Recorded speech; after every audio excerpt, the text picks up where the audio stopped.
രണ്ടു പേർക്ക് ഒരേ കാര്യം തന്നെ ചെയ്യണം, എന്നാൽ ഒരുമിച്ച് ചെയ്യാൻ കഴിയത്തില്ല.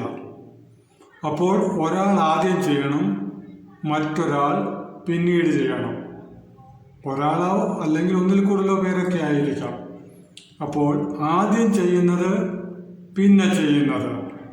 ഇങ്ങനെ ഹിന്ദിയിൽ പറയാൻ നമുക്ക് ഏതൊക്കെ വാക്കുകൾ ഉപയോഗിക്കാം, ഏതൊക്കെ വാക്കുകൾ ഉപയോഗിച്ച് ആദ്യം ചെയ്യ് അല്ലെ പിന്നെ ചെയ്യ് എന്ന് പറയാം, അതറിയാനായിട്ട് നമുക്കിപ്പോൾ നോക്കാം. അത് ചിലപ്പോൾ ഒറ്റ പാലത്തിൽ കൂടെ കടക്കുന്നതാകാം, അല്ലെങ്കിൽ ഒരിടുങ്ങിയ വഴികളിലൂടെ മുൻപോട്ട് പോകുന്നതായിരിക്കാം. ഒരുമിച്ച് പോകാൻ പറ്റാത്ത ഒരു സന്ദർഭം, എന്നാൽ ഒരാൾക്കോ അല്ലെങ്കിൽ ഒന്നിൽ കൂടുതൽ പേർക്കോ പോകണം. ഓരോന്നോരോന്നായി ഒന്നൊന്നായി പോകണം. അപ്പോൾ ഒരാൾക്ക് പറയാം, ആദ്യം പോ, ഞാൻ പിന്നെ പോകാം. ഇതാണ് നമ്മളിപ്പോൾ ഹിന്ദിയിൽ നോക്കാനായിട്ട് പോകുന്നത്. അത് പോകുന്ന കാര്യത്തിൽ മാത്രമല്ല, മറ്റു പല കാര്യങ്ങളുമായിരിക്കാം. ആദ്യം കഴിക്കുന്നതിന് ഖാന, പോകുന്നതിന് ജാന, നോക്കുന്നതിന് ദേഖന, എഴുതുന്നതിന് ലിഖന, വായിക്കുന്നതിന് പഠന. ഇങ്ങനെ ഏതെങ്കിലുമൊക്കെ ക്രിയയാകാം. ഞാൻ ആദ്യം അല്ലെങ്കിൽ നീ ആദ്യം, ഞാൻ പിന്നെ അല്ലെങ്കിൽ നീ പിന്നെ. രണ്ടുപേരും കൂടി ജോലി കഴിഞ്ഞ് ഒരുമിച്ച് വീട്ടിൽ വന്ന് ഒരുമിച്ച് കുളിക്കാൻ ഒക്കാത്തത് കൊണ്ട് നീ ആദ്യം കുളിക്കുന്നതിന് നഹാന, തും പഹലെ മേം ബാദ്. അപ്പോൾ പഹലെ ആദ്യം അല്ലെങ്കിൽ മുൻപേ, ബാദ് എന്ന് പറഞ്ഞാൽ പിന്നീട് അല്ലെങ്കിൽ ശേഷം. തും പഹലെ നഹാലോ, ബാദ് മേ നഹാലൂങ്ക. നീ ആദ്യം കുളിക്ക്, പിന്നെ ഞാൻ കുളിക്കാം. ചിലപ്പോൾ ചില കാര്യങ്ങളൊക്കെ ഞാൻ ആദ്യം ചെയ്യാം, പിന്നെ നീ ചെയ്യ എന്നും പറയാം. അപ്പോൾ മേം പഹലെ കരൂങ്ക, ബാദ് മേ തൂ കർണ.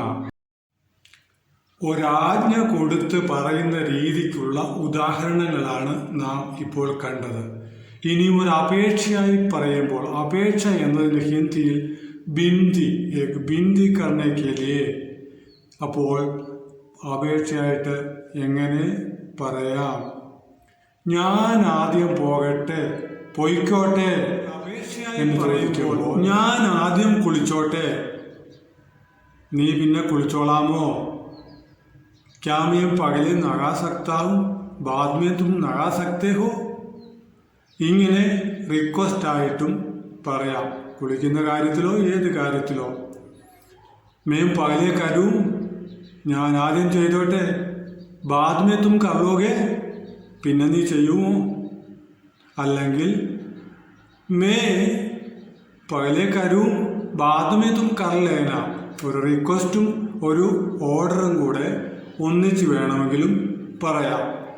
ഞാൻ ആദ്യം കുളിച്ചോട്ടെ, അതൊരു അപേക്ഷയായിരിക്കുമ്പോൾ, നീ ബാദ്മേ കുളി, അല്ലെങ്കിൽ നീ തും ബാദ്മേ നഹാ ലേന എന്ന് പറയുമ്പോൾ അതൊരു ഓർഡറായിട്ട് നിൽക്കുന്നു. അപ്പോൾ ഇങ്ങനെ അപേക്ഷയായിട്ടോ ഓർഡറായിട്ടോ, ഓർഡറും അപേക്ഷയും ഒരുമിച്ചൊക്കെയോ സംസാരിക്കുമ്പോൾ നമുക്ക് ആദ്യം അല്ലെങ്കിൽ പിന്നെ എന്നത്, പകലെ ബാദുമേ ഈ വാക്കുകൾ ഉപയോഗിച്ച് ഹിന്ദിയിൽ പറയുവാനായിട്ട് കഴിയും.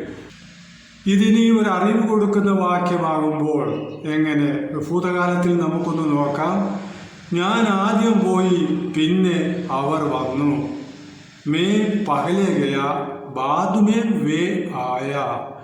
അത് ഒരു അറിവ് കൊടുക്കുകയാണ്, ജാൻകാരി കൊടുക്കുകയാണ്. ജാൻകാരി എന്ന് പറയുമ്പോൾ ഹിന്ദിയിൽ അറിവ് കൊടുക്കുന്ന വാക്യങ്ങൾ, അറിവ് തരുന്ന വാക്യങ്ങൾക്ക് ജാൻകാരി ദേനേവാല വാക്യം എന്ന വാക്യ എന്ന് പറയുന്നു. അപ്പോൾ പഹലെ ജാഊങ്ക, ബാദ് മേ ജായേഗ. ആദ്യം പോകും, പിന്നെ പോകും. അപ്പോൾ ഇങ്ങനെ ഭൂതകാലത്തിലോ പാസ്റ്റിലോ പ്രസന്റിലോ ഒക്കെ ഒരറിവ് കൊടുക്കുന്ന വാക്യത്തിലും പഹലെ ബാദ് മേ ചേർത്ത് നമുക്ക് പറയാനായിട്ട് കഴിയും. ക്വസ്റ്റ്യനായിട്ട് ചോദിക്കുമ്പോഴും ക്യാ തും പഹലെ ജാओगे, നീ ആദ്യം പോകുമോ?